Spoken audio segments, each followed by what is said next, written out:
नमस्कार मित्रों, आज 23 अगस्त और 2023 और वार है बुधवार। और बुधवार को हम प्रस्तुत करते हैं हिंदी बाल कहानी का वाचन और कार्यक्रम का नाम है दीनदयाल की चौपाल। तो आप सभी का दीनदयाल की चौपाल में स्वागत, हार्दिक अभिनंदन। और सबसे पहले मुझे सऊदी अरब से ये प्रजापत जो है उनका लाइक दिखा था, लेकिन अभी कमेंट आने शुरू नहीं हुए। अब यूं लगता है जैसे कई बार नेट प्रॉब्लम भी हो सकती है। छोटू सिंह प्रजापत भाई, आपको भी प्रणाम। खुश रहें आप भी, बहुत बढ़िया। आप साहित्य की रुचि रखते हैं और सऊदी अरब में रहते हैं। देखो, राजस्थान के वासी, लेकिन जुड़ाव जो है साहित्य कार्यक्रम से है। और बताया भी लगभग 2.5 घंटे जो है सऊदी अरब हमारे से पीछे भी है। और सुरेश चंद्र सरवारा जी भी बता रहे हैं, आपको भी बहुत बहुत प्रणाम, स्वागत आपका, हार्दिक अभिनंदन। और आज थोड़ी बहुत जो है ना आपसे बाल कहानी से पहले मैं कुछ बात भी करें, कुछ दुख सुख की बातें, कुछ जानकारियां भी। और सबसे पहले मैं शुरू करता हूं दुख की बात से। क्या हमारे हनुमानगढ़ जिले की रावसर तहसील से एक हरियाणवी और पंजाबी गायक राजू पंजाबी का देहावसान होगा। युवावस्था में वो अपने पीछे अपनी श्रीमती ममता और बड़ी बेटी 12 वर्षीय बेटी बिंदु और छोटी 4 वर्षीय बेटी नोपिता, इनको छोड़कर वो चले गए और पीलिया से ग्रस्त थे और उनका इलाज चल रहा था हिसार में। अचानक देहावसान हुआ तो पूरा जो संगीत के जो युवा साथी थे हरियाणा और पंजाब के और राजस्थान के, पूरा माहौल जो है गमगीन माहौल हो गया। और ऐसे गमगीन माहौल में उनका दाह संस्कार किया गया। तो भाई राजू पंजाबी को इस मंच के माध्यम से मैं विनम्र श्रद्धांजलि अर्पित करता हूं कि ईश्वर उन्हें अपने चरणों में स्थान दे। मेरी बहुत बहुत उनके लिए दुआएं। वैसे ये समय जो है जाना और आना किसी के हाथ में नहीं है, ये सब ईश्वर के घर तय है जो होना है। खैर, हम बेबस हैं इसमें। और दूसरी जो है आज की जो मैं खुशखबरी जो बताने जा रहा हूं वो ये है कि आज चंद्रयान 3 जो है हमारे इसरो का वैज्ञानिकों का बनाया हुआ चंद्रयान 3 जो है चंद्रमा पर बहुत ही खुशी के साथ उसने लैंड किया। और बहुत ही मतलब खुशी का दिन है पूरी दुनिया में। देखो, हमारे देश का जो है वास्तव में नाम हो गया है पूरे मतलब भारत देश का पूरी दुनिया में कि चांद के दक्षिणी ध्रुव पर लैंड करने वाला चंद्रयान 3 जो है बहुत ही आसानी से लैंड किया। बहुत बढ़िया लगा। अब इसमें जो है ना अंतरिक्ष विज्ञान में भारत की बहुत ही जय हो रही है ना, गुणगान गाया जा रहा है। पूरे देश में उत्साह, उमंग और आनंद के साथ पूरा देश आज गौरवान्वित महसूस कर रहा है। वास्तव में जो धरती पर जो संकल्प लिया था वो चांद पर साकार हो गया। तो नासा के सभी वैज्ञानिकों को और सभी 140 करोड़ देशवासियों को बहुत बहुत बधाई और हार्दिक शुभकामनाएं। तो और भी कुछ खास समाचार हैं।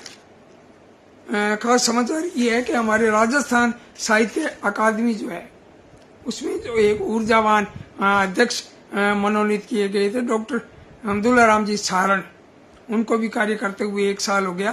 तो राजस्थान साहित्य अकादमी में तो 1 साल में उन्होंने बहुत कुछ काम किया अपनी टीम को साथ में लेकर।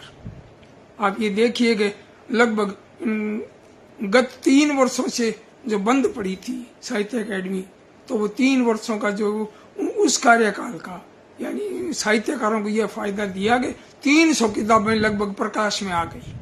राजस्थान साहित्य अकादमी ने सहयोग दिया साहित्यकारों को और 3 वर्षों के रुके हुए पुरस्कार भी, तो ये भी खुशी दी। और भी खूब काम किया आपने दुलाराम जी और इनकी पूरी टीम को बहुत बहुत बधाई।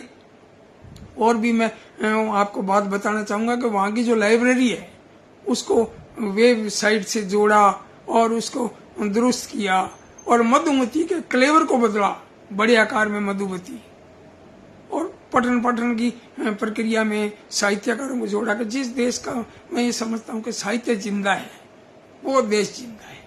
तो साहित्य से जुड़ाव दुलाराम जी को बचपन से ही रहा है।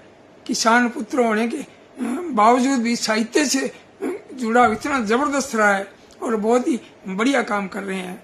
अपने अध्यक्षीय पद पर विराजे हुए हैं, बहुत बढ़िया। और वो कहते भी हैं जब भी कोई उदयपुर आए तो जरूर मिले हमसे। ये बहुत बड़ी बात है, सबसे जुड़ाव करना और सबका सहयोग करना, सबको गाइड करना। अब एक परिचय कोर्स भी निकलेगा इस तरह का राजस्थान साहित्य अकेडमी से, जिसमें पूरे राजस्थान वासी जो हैं उनके अंदर उनके चित्र भी होंगे और उनके फोटो के साथ साथ उनका बायोडाटा भी होगा, उनका नाम और उनके किताबों के नाम, यानी पूरा एक संपर्क की एक ऐसी किताब होगी भी कभी जरूरत पड़े तो देख लें भी राजस्थान में कौन से जिले में कौन कौन से रचनाकार हैं, या हिंदी वर्णमाला क्रम से देखेंगे तब भी पता लग जाएगा भी पूरे राजस्थान में कितने हिंदी के कितने साहित्यकार हैं। तो वो ऐसी बहुत बड़ी जो है ना एक परिचय कोष बड़ा जो है बहुत ही बड़ा बनने जा रहा है। तो दुलाराम जी को बहुत बहुत बधाई। और भी कई काम किए हैं जो मैं मेरे जल्दी से अभी ध्यान में नहीं आ रहे हैं। अच्छा, मैं उनको भी बधाई देना चाहूँगा कि राजस्थानी भाषा साहित्य एवं संस्कृति अकादमी बीकानेर की ओर से अभी 21 तारीख को कार्यक्रम रखा गया था, जिनको सम्मानित किया गया था साहित्यकारों को, उनको भी इस मंच के माध्यम से बहुत बहुत बधाई। और आज का दिन तो भी बहुत बढ़िया है। और एक और बात बताना चाहूँगा मैं, राजस्थान साहित्य अकादमी की जो बात रह गई मेरे दिमाग में, गांव गवाड़, यानी गांव और गवाड़वानी गांव ढाणी में पहुंचेगी साहित्य अकेडमी। और ऐसे लोगों की, बुजुर्ग लोगों का वीडियो बनाया जा रहा है ताकि वो पीढ़ियों तक लोग देखें, प्रेरणा लें, सुने उनको। ऐसे वीडियो बनाए जा रहे हैं 10-10 लोगों के जो बुजुर्ग साहित्यकार हैं उनके। हम देखते हैं कि हमारी जो दूसरी तीसरी जो पहले पुरानी पीढ़ी जो है हमारी, है ना, उनके फोटो ही उपलब्ध नहीं है हमारे पास भी। हमारे परदादा कैसे थे और सरदादा कैसे थे, उनके पिताजी कैसे थे, हमें पता ही नहीं। मैं मेरी तरफ से ये बात बताना चाहूंगा कि मेरे तो दादा दादी और नाना नानी के फोटो भी नहीं है, क्योंकि इतना कहाँ विकसित था। आज तो हमारे देश के वैज्ञानिकों पर हम गर्व कर रहे हैं, हम अपने देश पर गर्व कर रहे हैं कि हम चंद्रयान पर देखो वहां पहुंच गए हैं। बहुत बहुत बधाई सभी को। और आज जो है मैं और 1-2 बातें और भी आपके साथ बांटना चाहूंगा। आज डॉक्टर अनीता सिंह चौहान जो वरिष्ठ कथाकार है मध्य प्रदेश में, उनके एक कथा संग्रह जो है समीकरण अपने अपने, उसका अभी लोकार्पण भी हुआ है। डॉक्टर विकास दवे जी उसमें मुख्य अतिथि हैं और जो कि निदेशक मध्य प्रदेश की जो संस्था है साहित्य अकादमी, उसके निदेशक हैं। और मनोज श्रीवास्तव जी अध्यक्षता कर रहे हैं, जो कि वरिष्ठ साहित्यकार होने के साथ साथ प्रधान संपादक भी हैं अक्षरा के। तो आप उसमें अध्यक्षता कर रहे हैं और डॉक्टर दवे साहब जो मुख्य अतिथि हैं। वे बहुत बहुत बधाई लेखिका को भी, और कार्यक्रम के जो संचालक हैं डॉक्टर आजम, उनको भी बहुत बहुत बधाई कि आज इस किताब का लोकार्पण हो रहा है, समीकरण अपने अपने। तो मैं कुछ साहित्यिक समाचार भी आपको देता हूँ और नई पुरानी कोई जानकारियां भी, दुख सुख की बातें भी। अब मैं एक कहानी का वाचन शुरू करने जा रहा हूँ और वाचन से पहले आपको बता देंगे वो कहानी मेरी है, उसका रचनाकार मैं हूँ दीनदयाल शर्मा। और कहानी का नाम है अंजू की सीख। अंजू की सीख। और ये किताब पापा झूठ नहीं बोलते, इस किताब में से इस कहानी का वाचन करूंगा मैं। और ये किताब जो है 1997 में 25 दिसंबर 1997 को ये छपी थी पापा झूठ नहीं बोलते। और राजस्थानी और हिंदी के सुप्रसिद्ध रचनाकार श्री यादवेंद्र शर्मा चंद्र बीकानेर को समर्पित की थी।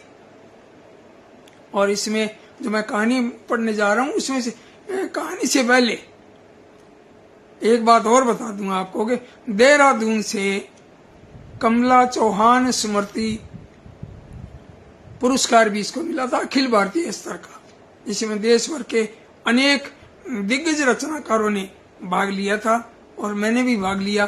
तो मेरी इस किताब को अखिल भारतीय स्तर का अवार्ड मिला आप सबकी दुआओं से और निर्णायकों की दृष्टि से। अब मैं कुछ मित्रों के नाम बोल दूं जो इस कार्यक्रम से जुड़े हैं, उसके बाद मैं अपनी कहानी का वाचन करता हूं। सुरेश चंद्र सरवारा जी और छोटू सिंह प्रजापति सबसे पहले आ गए सऊदी अरब से। देखो दूर वाले पहले पहुंच गए आज।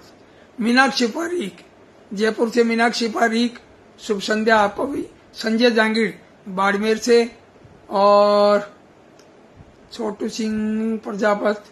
देखो ये मोबाइल ये चल भी नहीं रहा है जल्दी से। ये भी मान सिंह राठौड़ बाड़मेर से, पारसन जैन साहब देवली से, स्वागत है आपका, बहुत बहुत स्वागत। और कृष्णा कुमारी जी बड़े दिनों बाद पधारे आज, भाई प्रणाम आपको। कोटा से डॉक्टर कृष्णा कुमारी जी पधारे हैं और पारसन जैन साहब कह रहे हैं कि राजू पंजाबी को विनम्र श्रद्धांजलि भी। बिल्कुल बिल्कुल। शंकर धाकड़ भी पधारे हैं लेकिन मुझे लगता है वो चले गए, है ना। वो अपनी हाजिरी लगा गए और चले गए, क्यों थोड़ा समय में बिजी हो सकते हैं। और रजनीकांत शुक्ल जी, क्या बात है भाई, चंदा मामा टूर के, क्या बात है, दूर के नहीं रहे। और डॉक्टर कृष्ण वर्दुल्ला राम जी को बधाई दे रही हैं। और रमेश सचदेवाचार्य डबाड़ी मंडी हरियाणा से, डॉक्टर सतीश चंद्र भगत आप पधारे हैं। और डॉक्टर राजकुमार निजात, क्या बात है, क्या बात है। कह रहे हैं पुस्तक अवार्ड मिलने पर आपको बधाई। 2001 में अवार्ड मिला था और बधाई मिल रही है, बहुत बढ़िया।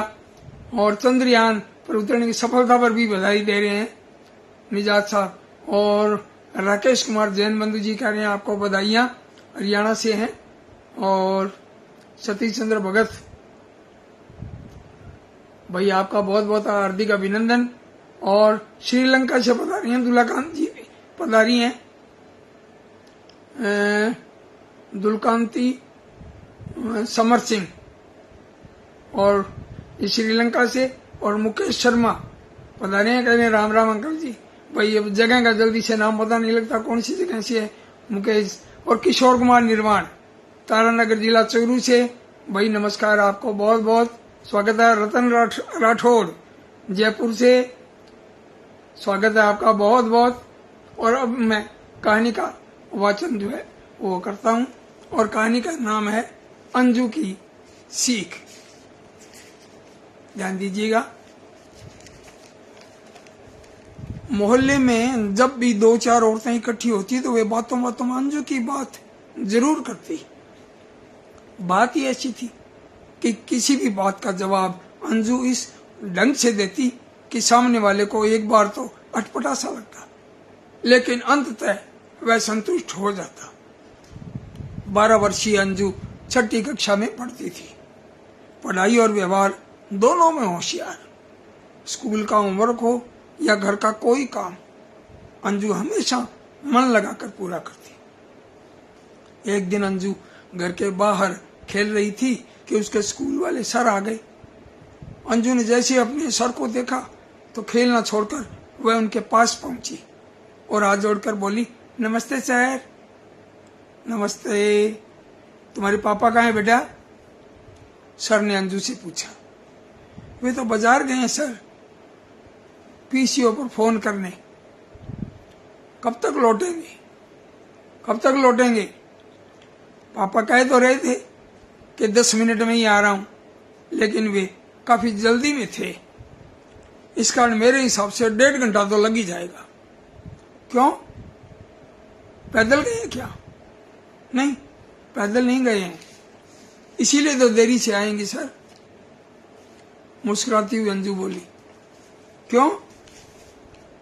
स्कूटर लेकर गए हैं ना, इसलिए हाथ नचाते हुए अंजू ने कहा। भाई स्कूटर लेकर गए हैं, फिर इतना समय कैसे लग जाएगा? सर पापा ने कल स्कूटर की टंकी खोल कर देखी थी, तब उन्होंने मुझे बताया था कि स्कूटर में सिर्फ 4-5 किलोमीटर दूर तक जाने का ही पेट्रोल है। लेकिन बेटे यहाँ से पीसीओ और पेट्रोल पंप तो सिर्फ 5 किलोमीटर दूरी है। तुम्हारे पापा पीसीओ से फोन करके पेट्रोल पंप से पेट्रोल ले लेंगे और 10 मिनट में यहाँ पहुंच जाएंगे, है ना? सर मैंने कहा था ना कि पापा जल्दी में थे, इसलिए 1.5-2 घंटे से पहले यहाँ नहीं पहुंच सकते। उन्हें यहाँ से गए अभी आधा घंटा ही तो हुआ है सर। अपनी हाथ घड़ी की ओर देखते हुए अंजू ने दृढ़ता से कहा। अंजू बेटे पहले मत बुझाओ, साफ साफ बताओ कि फोन के अलावा और भी काम था क्या उनको? सर ने झुंझला कर पूछा। और तो कोई काम नहीं था सर। पापा स्कूटर तो जल्दी के कारण लेकर गए थे, लेकिन जल्दबाजी में शायद उन्हें यह ध्यान नहीं रहा कि आज पेट्रोल पंपों की हड़ताल है, इसलिए पेट्रोल तो आज मिलेगा नहीं। अब सर आप ही बताइए, पीसीओ से घर तक स्कूटर को पैदल खींचकर लाने में पापा को कितना समय लग सकता है? और अंजू की बात से संतुष्ट होकर सर चले गए। एक दिन अंजू के घर एक पड़ोसन आई। मोहल्ले के छोटे बड़े सब लोग उसे आंटी कहते थे। आंटी आती अंजू से बोले, अंजू बेटा तेरा अनिल भैया कहाँ है? भैया की तो आंटी तबीयत खराब है, इसलिए पापा उसे उल्टी करवा रहे हैं। लेकिन भैया को उल्टी आ ही नहीं रही है। अपनी थोड़ी पर हाथ रखते हुए अंजू ने आंटी के अंदाज में ही जवाब दिया, वाह भाई वाह, तेरे भैया की तबीयत खराब है तो उसे कोई दवा दो। उल्टी नहीं आ रही तो फिर खामखा उल्टी क्यों करवाई जा रही है भाई? आंटी ने कहा। वो क्या है आंटी? अनिल भैया है ना, अपने दोस्त के बड़े भाई की बारात में गया था। बस वहां उसने जल्दी जल्दी में इतना ज्यादा हलवा खा लिया कि बस पूछो मत। यहाँ आते ही भैया की तबीयत बिगड़ गई, तो पापा उसे डॉक्टर के पास ले गए। डॉक्टर साहब ने बताया कि अनिल भैया को उल्टी आने पर ये बिल्कुल ठीक हो जाएंगे, इसलिए पापा है ना अनिल भैया को उल्टी करवा रहे हैं। तो यूं बोलना और मुंह बिचका कर आंटी चली गई। आंटी क्या काम था भैया से? किसी और के बारे में नहीं पूछेगी क्या? अंजू ने जोर से कहा, लेकिन आंटी जा चुकी थी। एक बार अंजू की कक्षा में गणित वाले सर ने एक सवाल पूछा। सवाल था कि एक पेड़ पर 20 चिड़ियां बैठी है और उस पेड़ के नीचे जोर से धमाका होता है। धमाके की आवाज से 8 चिड़ियां उड़ जाती है। तो बताओ पेड़ पर शेष कितनी चिड़ियां बचेगी? सब बच्चे एक साथ बोले 12। सर का ध्यान अंजू की तरफ गया। वह चुपचाप बैठी थी। सर बोले, क्यों अंजू, पेड़ पर शेष कितनी चिड़िया बची? एक भी चिड़ी नहीं बचेगी सर। अंजू ने खड़े होते हुए कहा। कक्षा के सब बच्चे हंसने लगे। सर बोले, क्या बात है अंजू, तुझे घटाओ कि ये साधारण से सवाल भी नहीं आते? आते हैं सर, अंजू ने दृढ़ता से कहा। फिर इतना आसान सा सवाल ही नहीं बता सकी तुम? सवाल तो बिल्कुल ही आसान है सर, लेकिन मेरा उत्तर भी गलत नहीं है। गलत कैसे नहीं है? तू तो कहती है कि एक भी चिड़ी नहीं बची। मैं बिल्कुल सही कह रही हूं सर। यदि गलत है तो ऐसा करके देख लीजिए। किसी पेड़ पर 20 चिड़िया बैठी और उसके नीचे आप कोई धमाका करते हैं तो सभी चिड़िया एक साथ ही तो उड़ेंगी। लेकिन अंजू बेटे, ये तो सवाल है। हमने तो माना था कि पेड़ के नीचे धमाका होने पर 8 चिड़िया उड़ गई। सर ऐसा आप मानते क्यों हो, जो असंभव है? वैसे भी सर, हम गलत बात को झूठ मूठ भी क्यों माने? और तभी छुट्टी की घंटी बज गई। एक दिन अंजू के घर के सामने वाले मास्टर जी अपना मकान बदल रहे थे। वे घर का सामान ले जाने के लिए एक ट्रैक्टर किराए पर लेकर आए। सामान देकर ट्रैक्टर वाला कहने लगा, मास्टर जी सामान ज्यादा है, 2 चक्कर लगेंगे। एक ही चक्कर में ले चलो भैया, किराया 10 रुपये और ले लेना, मुझे जरा जल्दी है, 9:30 बजे ड्यूटी पर भी पहुंचना है। मास्टर जी घड़ी की तरफ देखते हुए बोले। अंजू भी वहीं खड़ी थी। वह बोली, मास्टर जी ज्यादा जल्दी मत करो, नहीं तो देर हो जाएगी। अरे रहने दे, मुझ पर तेरी बातों का असर नहीं होने वाला। और मास्टर जी अंजू की तरफ आंखें निकालते हुए ट्रैक्टर की ट्रॉली में सामान भरने लगे। घंटे भर में घर के सामान से ट्रॉली ऊपर तक भर गई। फिर मास्टर जी ने फटाफट रस्सी से पूरे सामान को बांधा और ड्राइवर के साथ आगे बैठ के ट्रैक्टर चल पड़ा।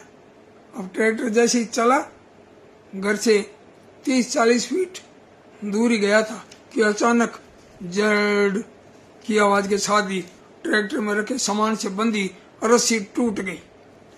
रस्सी के टूटते ही नया डबल बेड जमीन पर आ गिरा। डबल बेड गिरते ही कई टुकड़ों में बिखर गया और डबल बेड का यह हाल देखकर मास्टर जी का दिल बैठ गया। वे झटपट खड़े हुए और उन्होंने चलते ट्रैक्टर से छलांग लगा दी। वे औंधे मुंह गिरे, फिर झट से उठे और बड़ी मुश्किल से, बहुत ही मुश्किल से डबल बेड को इकट्ठा करके वापस ट्रॉली में रखा। फिर रस्सी बांधी और घड़ी में समय देखते हुए खुद पीछे ही बैठ गई। ट्रैक्टर चल पड़ा। अब ट्रैक्टर 40-50 कदम ही और चला होगा कि मास्टर जी धड़ाम से कुर्सियों समेत नीचे आ गए। मोहल्ले के कुछ बच्चे जो वहां खड़े थे तालियां बजाते हुए जोर जोर से हंसने लगे। तभी एक आदमी ने मास्टर जी का हाथ पकड़कर उठाते हुए कहा, क्या हुआ मास्टर जी, लगी तो नहीं? नहीं लगी तो नहीं भाई, कहकर उठते हुए मास्टर जी अपने कपड़े झाड़ने लगे और वह आदमी उनकी कुर्सियां ट्रॉली में डालकर रस्सी से बांधते हुए बोला, मास्टर जी इतनी जल्दी मत करो, जल्दी में हमेशा देर होती है। मास्टर जी अपनी ऐनक ठीक करते हुए बोले, हाँ भाई शर्मा जी आप बिल्कुल सही कह रहे हो और आपकी बेटी अंजू भी सही कहती है। अंजू ने ही तो मुझे सिखाया है कि जल्दबाजी अच्छी नहीं होती। हंसकर कहते हुए शर्मा जी ने मास्टर जी के हाथ पर ताली पीटी तो वे भी हंसने लगे। तो भाई ये है कहानी अंजू की सीख और इसके रचनाकार दीनदयाल शर्मा हनुमानगढ़, यानी जो वाचन कर रहा है वही व्यक्ति। तो आपको कहानी कैसी लगी और आप जुड़े, बहुत अच्छा लगा, बहुत बढ़िया लगा। जो और साथी लोग जुड़े हैं उनका भी नाम और बोल दूं, मुझे भी बहुत बढ़िया लगेगा। अभी मेरी कहानी किन किन मित्रों से सुनिए, बाद में भी सुन ले, चाहे वहीं तब भी सुन सकते हैं आप, है ना। और छोटू सिंह प्रजापति कह रहे अंजू किसी को पापा झूठ नहीं बोलते। श्री अच्छा समर्पित उनको है यादवेंद्र शर्मा चंद्र जी को, जो कि बीकानेर से बहुत बड़े रचनाकार, उनको समर्पित। ये आपकी बधाई स्वीकार, लेकिन समर्पण जो है चंद्र जी को। सुनीता तिवारी जी पधारे हैं और नवनीत राय रुचिर सोजत पाली से पधारे हैं और पूर्ण शर्मा पूर्ण रामगढ़ से आपका बहुत बहुत स्वागत। और सतीश चंद्र भगत कह रहे हैं वाह एक भी नहीं बचेगी चिड़िया, क्या बात है। तोड़ाराम स्वामी जख्मी पधारे हैं, आपका बहुत बहुत स्वागत। और रमेश सचदेवाचार्य कह रहे हैं अनमोल सीख। और सुनीता तिवारी जी आपका बहुत बहुत धन्यवाद। और अंजू की सीख कहानी, अंजू पहलियां बुझा रही है पर उसकी दूरदृष्टि भी साफ झलक रही है। इस कहानी की रचना और वाचन दोनों के लिए बधाई। और ये कह रहे हैं प्रसाद चंद्र जैन साहब देवली से, हमारे शिक्षाविद और हमारे पुराने साथी। और सतीश चंद्र भगत कह रहे हैं बनौली से, जल्दी हमेशा में, हमें सही बात है, जल्दी में हमेशा देर होती है। बहुत बढ़िया कहानी, हार्दिक बधाई। आपकी कहानी अच्छी लगी। डॉक्टर राजकुमार निजात सिरसा हरियाणा से कह रहे हैं कि कहानी बढ़िया लगी। भाई स्वागत आपका भी, धन्यवाद आपका, आप सब जुड़े, बहुत बहुत धन्यवाद और आभार। भाई कुछ नाम मुझे लगता है रह नहीं जाए। और तरुण कुमार दद्दी जी पधारे हैं और मुकेश शर्मा कह रहे हैं अंकल जी हनुमानगढ़ से हो। बिल्कुल बिल्कुल भाई, हनुमानगढ़ से ये कार्यक्रम हनुमानगढ़ से दे रहे हैं। और मुझे लगता है भी मुकेश शर्मा भी हनुमानगढ़ से ही है, ये खुद के बारे में बता रहे हैं। मैंने सोचा मेरे बारे में पूछ रहे हैं। डॉक्टर सत्येंद्र सत्य है, ये रायपुर भीलवाड़ा से आप पधारे हैं, आपका स्वागत। कह रहे हैं बहुत सुंदर। और सुरेश चंद्र जी सरवार अधिकारी अंजू किसी बहुत आकर्षक कहानी, अंत तक पाठक के मन को बांधे रखने में सक्षम। बहुत बहुत बधाई और सुंदर लेखन के लिए हार्दिक बधाई भाई। बिल्कुल बिल्कुल, बहुत बहुत धन्यवाद। जल्दबाजी में नुकसान होता है, ये अच्छी सीख है, राजकुमार निजात साहब कह रहे हैं। और आपका बहुत बहुत आभार, धन्यवाद। सुनीता बिश्नोलिया जयपुर से पधारे हैं। यशपाल शर्मा जी चित्तौड़गढ़ से स्वागत है आपका। कृष्णा कुमारी जी कोटा से, रतन राठौड़ जयपुर से, मानसी राठौड़ बाड़मेर से, पारसन जैन साहब आप देवली से, मीनाक्षी पारिक जयपुर से, और छोटू सिंह प्रजापत सऊदी अरब से। क्या बात है, बहुत बहुत स्वागत, बहुत बहुत आभार, धन्यवाद। और अब मैं इजाजत चाहता हूँ, नमस्कार। अब मिलते हैं कल गुरुवार को हिंदी बाल कविताओं के साथ।